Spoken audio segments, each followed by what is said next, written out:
Manchester City 4, Norwich City 0. Raheem Sterling, he's top of the league. Welcome back to another video, guys. City have just beaten Norwich 4-0 away, and it was a very satisfying day of football, if I'm being absolutely honest. I loved it. I truly loved it. What more could you ask for than 4 goals, a Sterling hat-trick, seeing all the youngsters, loads of players rested, and of course United dropping points earlier. Never ever stop Berting. It's always worth it, I promise you. But either way, I'm absolutely buzzing with that performance today, and absolutely buzzing with the context of everything. It's good to see so many people here as well, by the way. Hello to everyone who's just tuning in. I would like to say that everyone who's just tuning in, what are you doing? Download OneFootball right now if you haven't already. Of course I'm going to get OneFootball in, because why wouldn't I get OneFootball in on a day like today after City have just beaten Norwich 4-0. Scan the QR code next to my face right here. Help support the channel a little bit, and also get all the information and all the stats from Manchester City's 4-0 victory over Norwich City. It's a great app. Fantastic app. It's absolutely free as well. You can download it right now by scanning the QR code next to my face or clicking the link in the description and get all the football. Excuse me. Nearly sneezed then. I'm sorry. OneFootball. That is the problems with live videos. It's like, it's that good. It's giving me allergic reactions. Does that make any sense? It's just too much stats, you know? Overblew my little mind there. Bless me. I sneeze. Apologies. Download it. Download the app right now. Apologies to anyone from OneFootball watching this. That was new, I promise you. Anyway, it's good to see so many people here today. That was good fun, wasn't it? That was absolutely good fun. Raheem was in red-hot form today. He was excellent. The best thing about Sterling is he's the kind of player that makes his own luck. He's the kind of player that essentially is just a...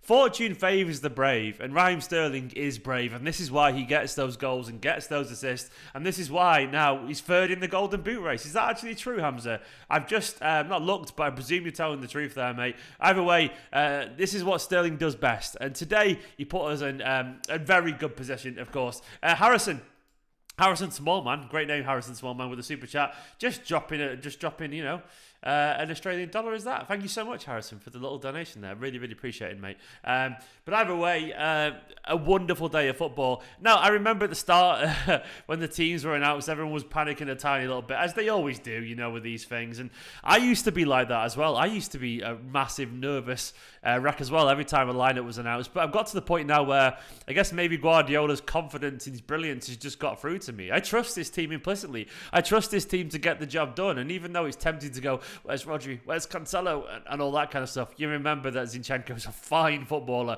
Fernandinho is a fine footballer. And of course, Ake is a fine footballer. Ake today, by the way, quietly excellent in my personal opinion. I thought he had a really good game of football. In general, Manchester City are very good at football. And we should trust whichever bunch of players is out on that pitch, because with all due respect to Norwich, we're Man City, you know, like we've got such a wonderful collection of players that we really can trust them to go out and just get it done, because they always do. This is why I don't tend to panic anymore, because I do believe in the quality of this squad. And you've got to believe in the quality of Guardiola's decisions. We always forget the games like this where we moan about it, and then we will do the same next time. We'll do the same next time, but pretty much always Guardiola gets it right. Nicola's been adorable in the chat. She said, did it hurt when you fell from the sky? What? What's that about? Because I don't know what she's on about. The wife's waffling away in the chat. She's been sleeping all day. I quite admire it, actually. Likewise, we've been very tired because we got back from Copenhagen very late last night. Hence, there was no watch along. But we're here right now. But this victory, in my opinion, was really genuinely important. It was really important, because obviously Liverpool had won. We needed to extend that gap to 12 points again, because there's been a general little swell of Liverpool are doing brilliantly to keep this title race going, and this idea that they're still in it, which I think they technically are, but in general, I do. Nicholas trying to distract me. Stop it! She's giggling in the background now. I can see her. She's waffling away. Sorry to anyone watching who's not live. My wife's in the comments just flirting with me, which is quite adorable, but it's very distracting. Really trying to read all the comments. But yeah, what was I saying before? And it was important that Manchester City really did put the pressure back on Liverpool and make them realise essentially that as much as they can carry on winning, this City team will carry on winning too, because that's genuinely what we do. Omar Koshi with the super chat saying, let's go Raheem. Raheem Sterling is top of the league. That's pretty much where he lives these days, Omar. He's always top of the league, man.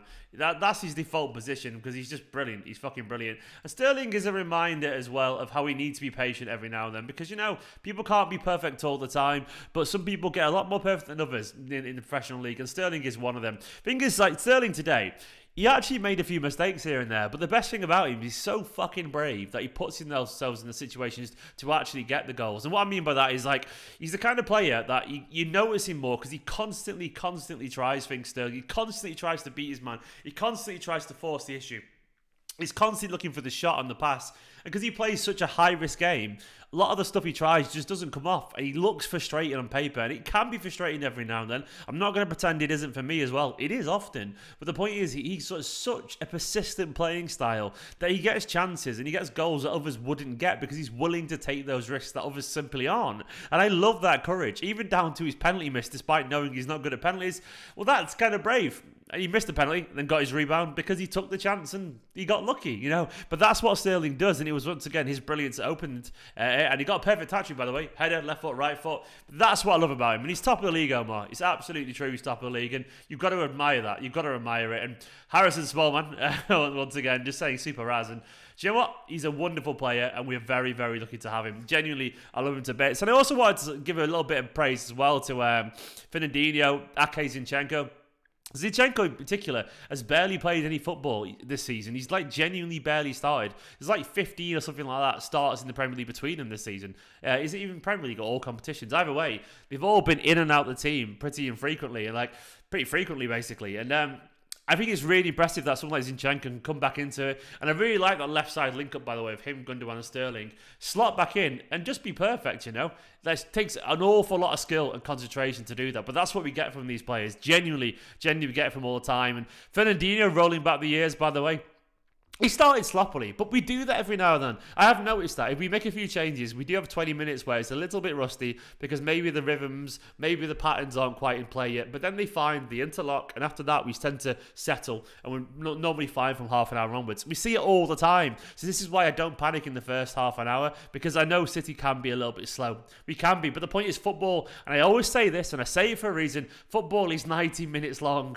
It's easier to judge a game after half an hour and panic, but Guardiola understands more than anyone how football is about reacting to what you're seeing in front of you.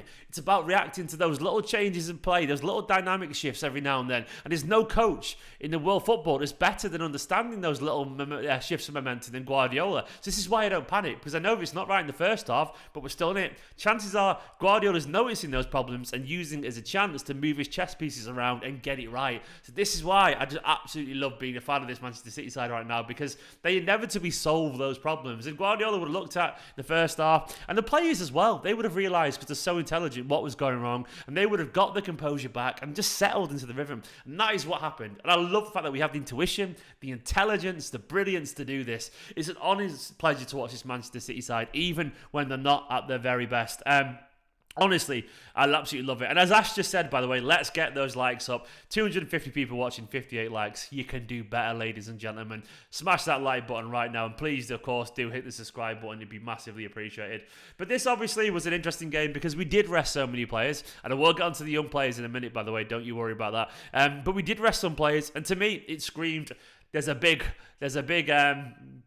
a Champions League game coming up, and you could tell that they had certain players resting in order for that. Of course, Cancelo, I think, it was obvious why he rested, given the fact that Walker's not available. He doesn't want both first-choice fullbacks not available, so he took Cancelo off just to essentially rest him and make sure he's okay, given the fact that Walker definitely won't be. And Rodri, I guess he's seen as critical. Fernandinho was seen as the right player for this game. Guess what? Guardiola was right. And likewise, he wanted to rest Stones and Laporte, both who I think will play, by the way. I think it'll be the whole Stones thing at right back again. I reckon he'll do that. So I reckon they were rested for that reason alone. I understand that. It makes an awful lot of sense. And you've got to trust your squad. The one thing I would say in general about having a smaller, slightly defined squad like we've got at the moment, because it's not the biggest squad. People act like it is, but he doesn't, is that players do get a lot of minutes to get on the pitch because we have to rotate. But the players are then sharper and a bit more fresh. We may lose some numbers every now and then, but it's hardly anyone who's completely rusty, and I really, really love that. And of course, as well, the one major positive for me about having a slightly smaller squad is that good old CFA goodness.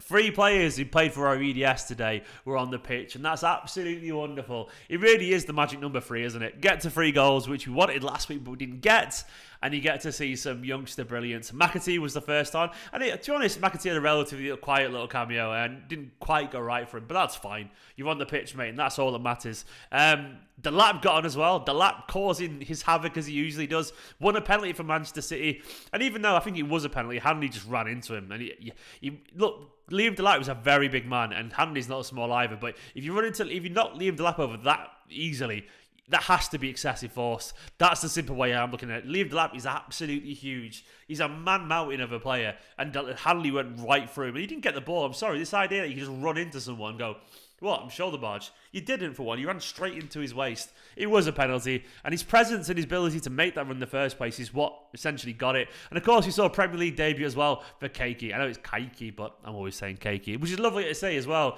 You look, all 3, by the way, they're just Manchester City players, aren't they? And what I mean by that is they just fit in so well. And what a day as well. Seeing Delap come on for Foden. Apparently, we've got no academy. You got to love it, haven't you? You got to love it. Like, I've got to love Brian, K002 002 says, great game, Raz, but no more pens, please. Hit and miss. Yeah, you can't take a penalty. I fucking love you, Raheem, but this man cannot take a penalty. He really can't take a penalty. You got to admire his persistence, though. And he has scored some penalties, he has scored, but his hit rate is genuinely,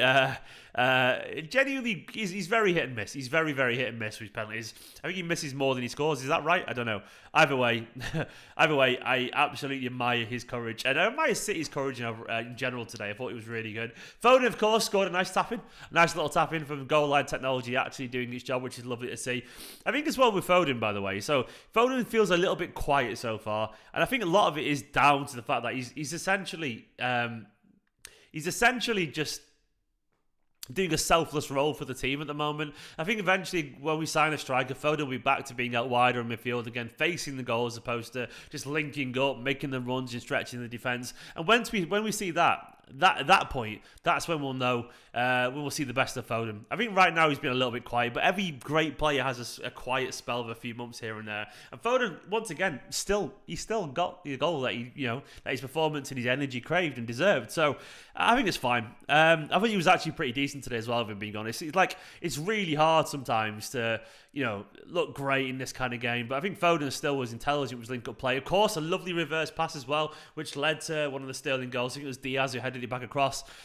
Lovely stuff overall. Of course, as well, nice bit of footwork as well for his own goal, which Michael's just pointed out. So, you know what I mean? Yeah, lovely stuff overall. And this was a good performance today. Like, not every performance has to be brilliant. I think it was still a good performance. And let's be known as well, this is a good Norwich side. And what I mean by that, it's a good Norwich side. They're not a great side overall, but as far as Norwich goes, this Norwich side were clearly up for this game at the start. They clearly had a bit of momentum, bit of self-belief, and Dean Smith's got the confidence back into the side. But still, City were really focused. They rode the early storm with a couple of little mistakes here and there, admittedly, yes, but still, that can happen every now and then. They rode it out, and essentially they kept Norwich at arm's bay, and you can see that actually by the stats. I'll go over to the stats over here. Let's have a look. Let me get the stats up on screen. Where are they? There we go. There we go. 8 shots. Norwich had to our 22, and at one point Norwich were ahead of us on goals, obviously, sorry, on shots.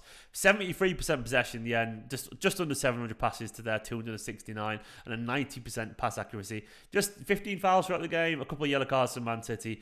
We had quite a lot of corners, 12 corners, of course, 9 shots on target to their 3, and overall, a very deserved victory. You look at the Premier League table there below it. Let's scroll down, come on. What's it doing? Why is it not scrolling?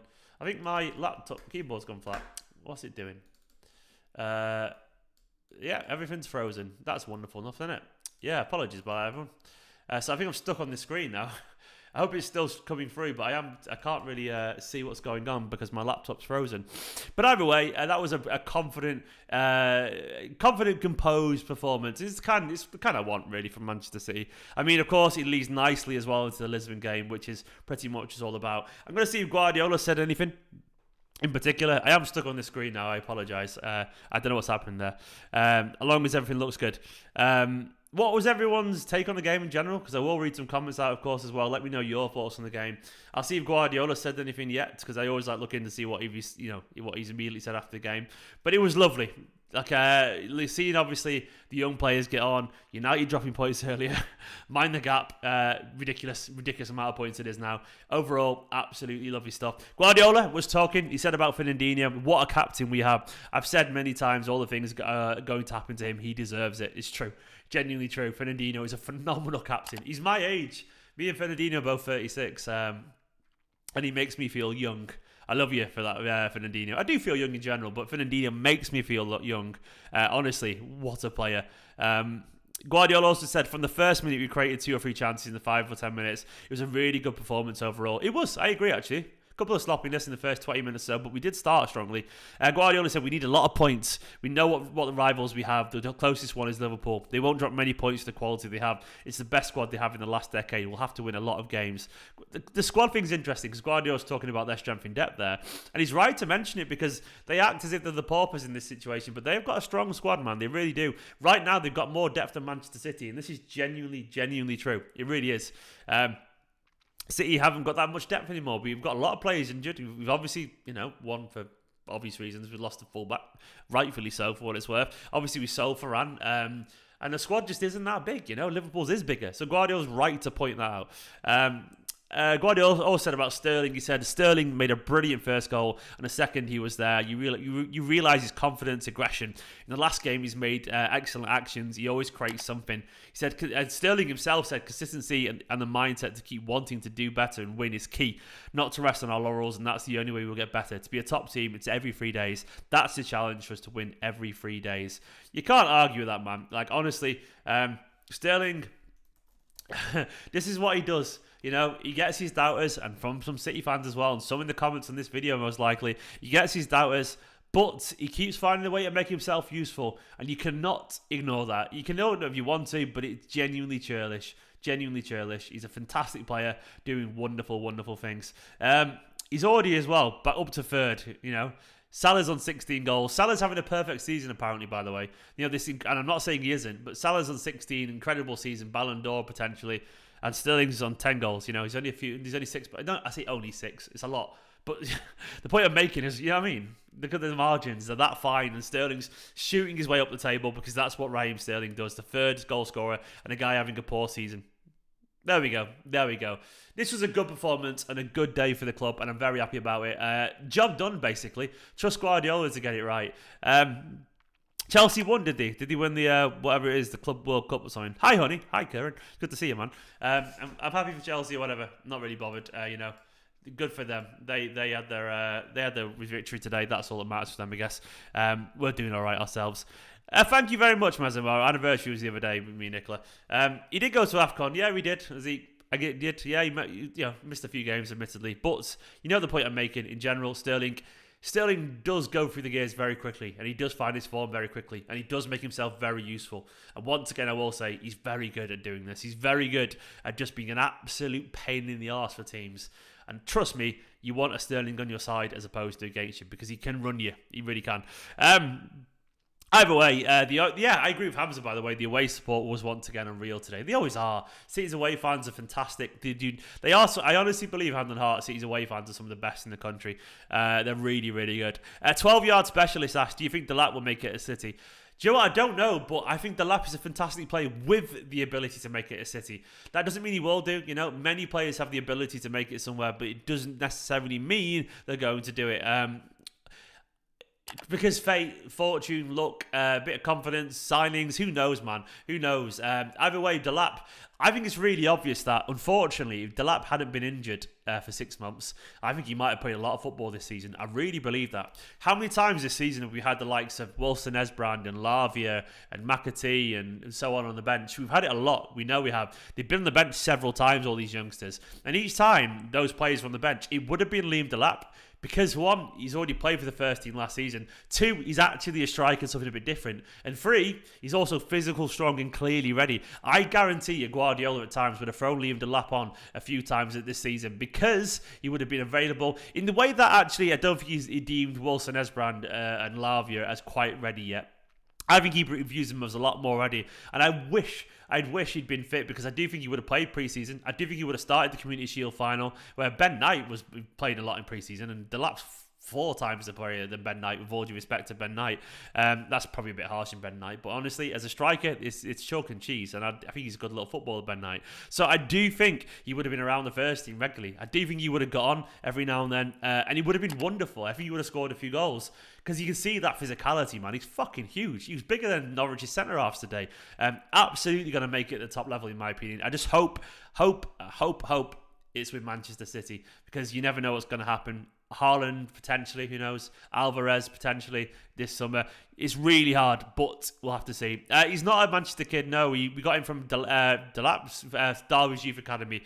Holy disillusion. He's a Manchester kid. No, we got him from Derby's Academy at the age of 16 or something like that.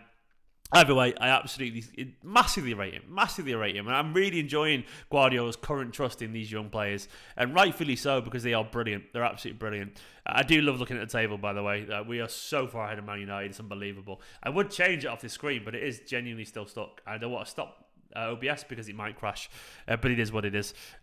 Guardiola talked about the squad. He said, we need everyone. We cannot play all competitions with just 11 players. We don't have any doubts about the squad because I know how important they are. This season, everyone is going to help us. And he's right not to.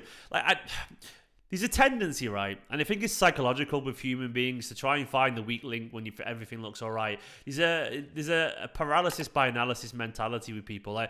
It's almost like human nature that if everything feels too good, people get cynical and start looking for the weak links. Or they forget that someone has to be the worst. Because that's just how it is. But Manchester City's worst is still really good. Just because a player is less than someone else, it doesn't mean they're not a good footballer. And I think sometimes you put far too much on the idea that someone's on the fringe of the squad, as if that makes them, therefore, not a good footballer. City, to put it simply, we do not employ any bad footballers. We just don't. Anyone in this squad right now is a good footballer. It really is as simple as that. And Guardiola trusts them all, you know. We've got people moaning about Zinchenko, a guy who got us to the Champions League final last season, and he did.